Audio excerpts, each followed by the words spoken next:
आपके साथ case study type questions को डिस्कस करने वाला हूं। मैक्सिमम बच्चे इस तरह के क्वेश्चन में बहुत कंफ्यूज हो जाते हैं, तो चलिए स्टार्ट करते हैं एक इजी लैंग्वेज में। ये आपके सामने एक पैराग्राफ है, मैंने इसको 1, 2 और वो आपका थर्ड और फोर्थ 4 पोर्शन में ब्रेक करा है ताकि आपको इजिली समझ आ जाए। तो लेट्स स्टार्ट।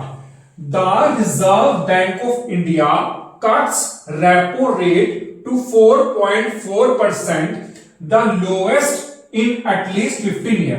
भारतीय रिजर्व बैंक ने रेपो रेट की जो परसेंटेज है उसे घटाकर कितनी कर दी है 4.4%, जो कि पिछले 15 सालों में सबसे कम है।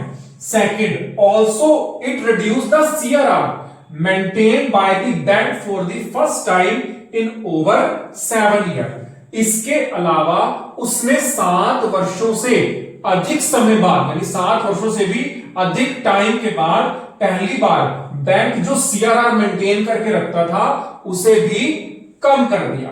ठीक है। थर्ड आपका शुरू होता है CRR। ठीक है, CRR for all banking was cut by 100 basis points to release 1.37 lakh crore across the banking system. ये जो आपका थर्ड है वो इस तरफ से शुरू हो रहा है, यहां में इसको पॉइंट कर लेते हैं। क्या कह रहा है? कह रहा है जितने भी बैंक हैं जो CRR किसके लिए, सभी bank CRR for all banks, सभी बैंकों के लिए CRR में 100 बेसिस पॉइंट की कटौती की गई। 100 बेसिस पॉइंट का मतलब 1% उसमें डिस्काउंट दे दिया गया, जो आसान भाषा में, जिसमें बैंकिंग सिस्टम में लगभग 1.37 करोड़ का अमाउंट जमा होगा। लास्ट पैराग्राफ में कहता है RBI गवर्नर डॉक्टर शक्तिकांता दास, मतलब जिस टाइम की भी यहां देख सकते हो 27 मार्च 2020 इकोनॉमिक टाइम्स का ये आर्टिकल है, तो उस टाइम पे RBI के गवर्नर है डॉक्टर शक्तिकांत दास, जो क्या प्रेडिक्ट कर रहे हैं, एक बहुत बड़ी ग्लोबल यानी पूरा विश्व इस मंदी के दौर में आने वाला है।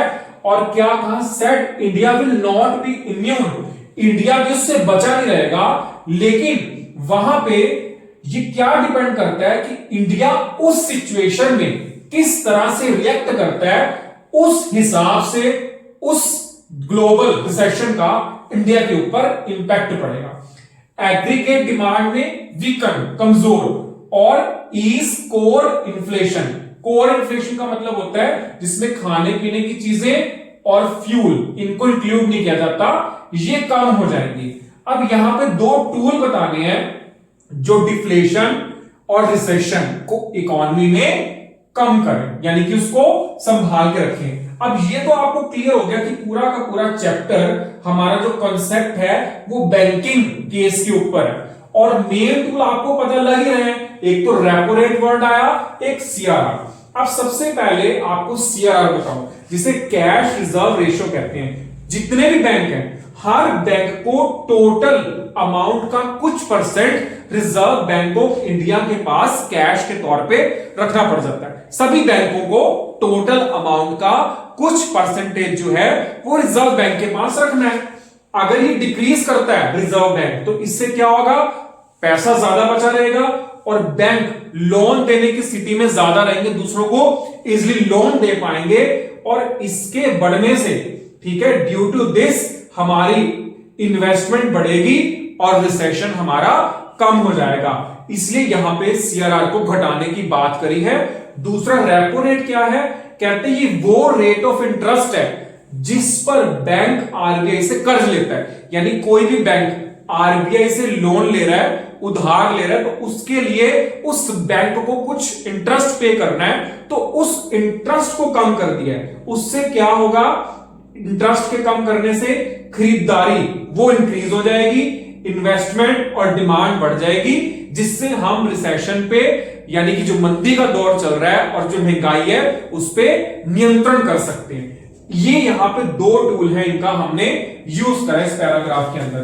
की पॉइंट्स क्या है, अब इस पैराग्राफ के हमें की पॉइंट्स पूछे हैं। मेन क्वेश्चन तो ये है ना, करेक्टिंग द सिचुएशन।